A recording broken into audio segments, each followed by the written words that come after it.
The ATF said the change came about because it needed to update its forms to comply with an Office of Management and Budget, or OMB, reporting standard put into effect during the Clinton administration. The ATF declined to comment on why race and ethnicity information are needed in the first place, or what they are used for.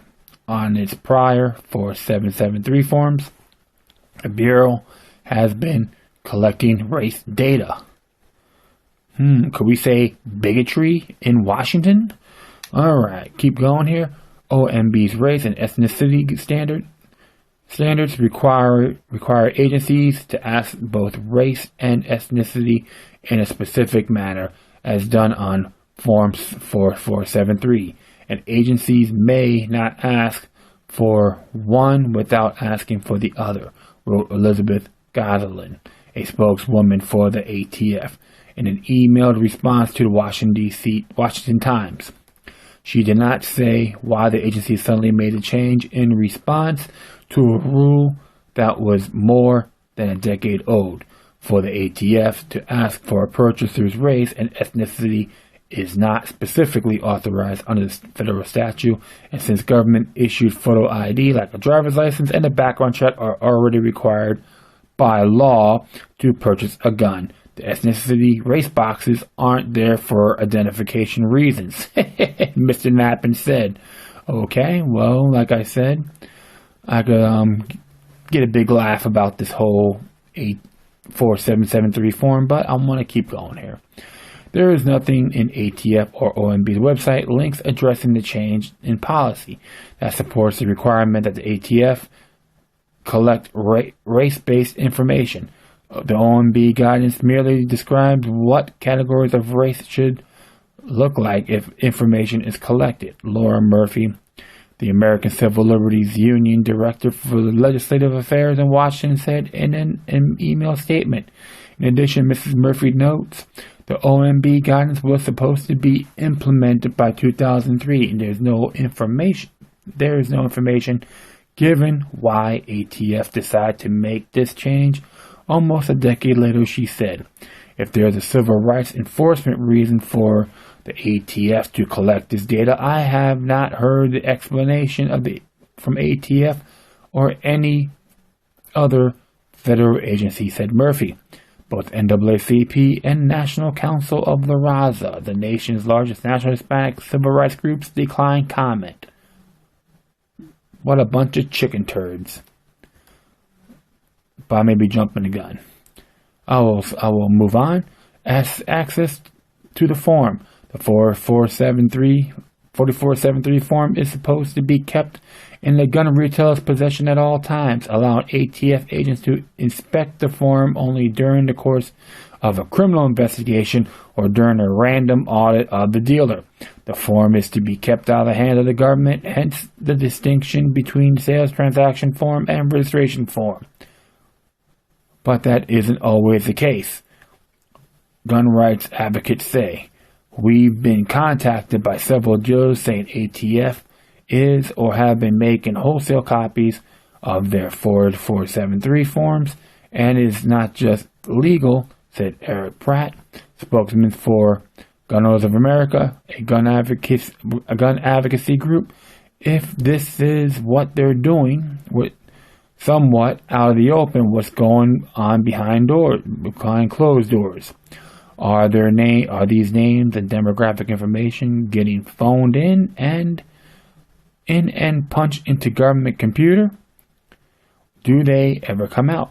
During the ATF revised its 4473 form to include Hispanic or Latino as an ethnicity. The Obama administration was building gun control cases by saying U.S. firearm dealers were supplying Mexican gangs with weapons and that violence related to the sales was seeping across the border. In March 2009, then Secretary of State Hillary Clinton visited Mexico City and gave a speech against American gun stores and owners, blaming them for the drug cartel's violence. Mrs. Clinton subsequently told CBS News that 9% of the guns that are used by the drug cartel against the police and military after you come from America. What a hypocrite that woman is. And people think that she should be president of the United States, need to put their heads out of the sand or get a good smack upside the head with a sledgehammer, and I say that with love. And I'm not saying not to seriously injure them, okay? A good attitude adjustment.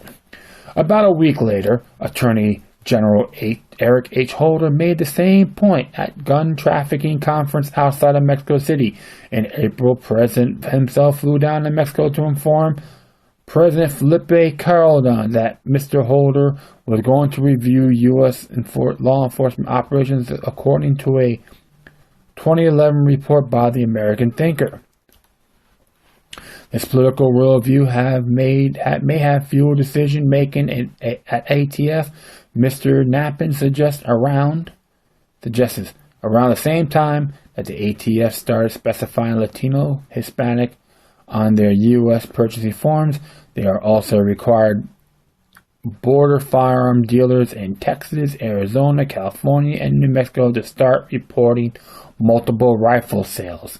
Oh, what a big brother snooping in. In 2012, when ATF made the Form 4473 modification, they insisted their new reporting requirement for multiple rifle sales in those border states had led up to follow-up investigations involving transactions that might indicate firearms trafficking activities. What is coincidental about the time the form changed, the requirements came in that border states had to report multiple rifle sales, and there was a push in the anti-gun movement to claim American guns were arming Mexican cartels south of the border. Although gun advocates speculate on the reasoning behind changing the form, on one thing they're clear: requiring ethnicity and race to purchase a gun is a clear government overstep violating Second Amendment rights. It is an overreach not authorized by Congress, taken upon by ATF unilaterally, said Mr. Pratt. The president has said his biggest frustration has been not getting gun control enacted, but we can see he's been very active with his phone and his pen, and this is certainly either intentionally or unintentionally feeds that notion. Yep. First of all, I will make this very clear about 4473 form. The form 4473, sorry about that, is that it's my view registering your firearms. Okay? This form got enacted with the 1968 Gun Control Act, which there was a lot of reports that it is focusing on people by race. So it was more considered a racist gun control law. And during that time, Richard Nixon, was it Nixon? No, it wasn't Nixon. Nixon didn't sign it. It was Johnson. I forget it was Johnson. I believe Johnson signed it. Right? Yeah, Johnson did sign it. But it was during that time, and I was totally against it with this 4473 form. And now he want to make it like for certain racial groups. You know what? Check other and write down human. I'm part of the human race. Alright? That's how I look at it. And if you look at the Bill of Rights, okay? If you look at the Bill of Rights, it definitely violates not just the second, but I can say the 4th, the 5th, the 9th, and the 10th. I will add that link to the Bill of Rights from the JPFO's viewpoint, which they're fantastically accurate on the Bill of Rights culture. And how I see this, and observantly, the government is trespassing on the United States' Bill of Rights culture, which I always stressed, and which I got that from late Jeffrey Hughes, means government keep out. And that's how I observe this particular article. It says nothing more than pure blasphemy from the Obama administration and to all the other pathetic tyrants in Washington, D.C. They need a butt out. Stop harassing the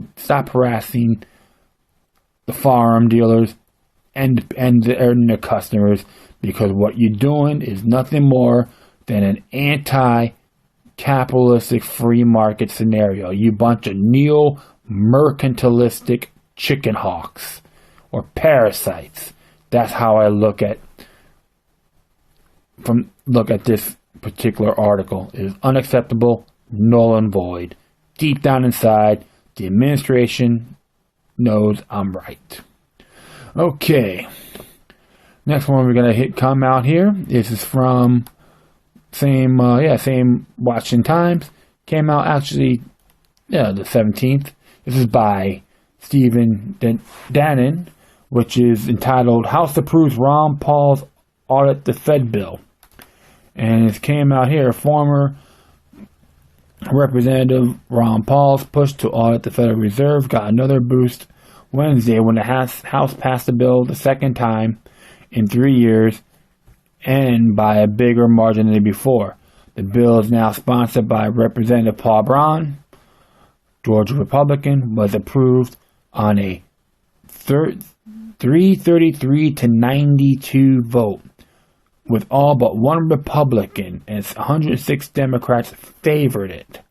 That's a major jump from last time when a majority of Democrats voted against it.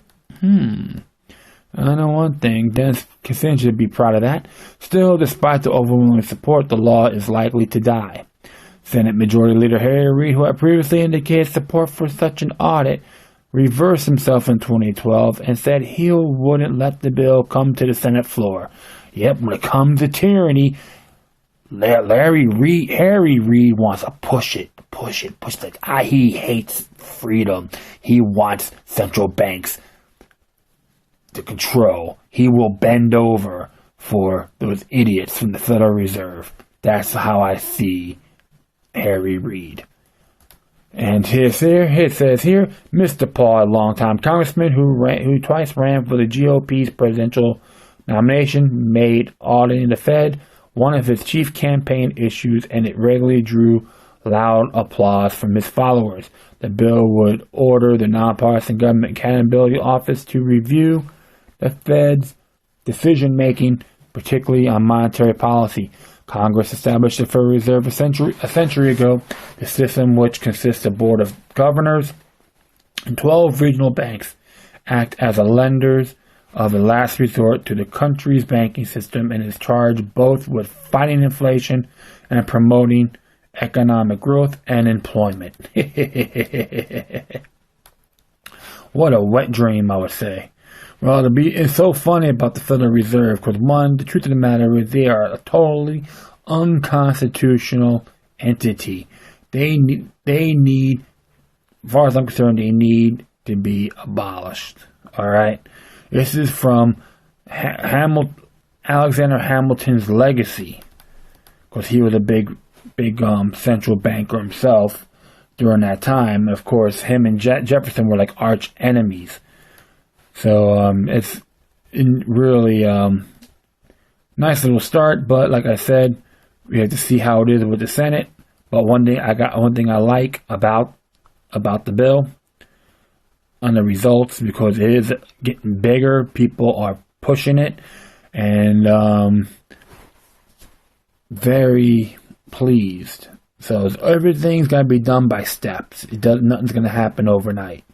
So hopefully keep that up. And if you look at Article 1, Section 8 of our U.S. Constitution about Congress, and it says here in Section 8, and I will go, sorry about that.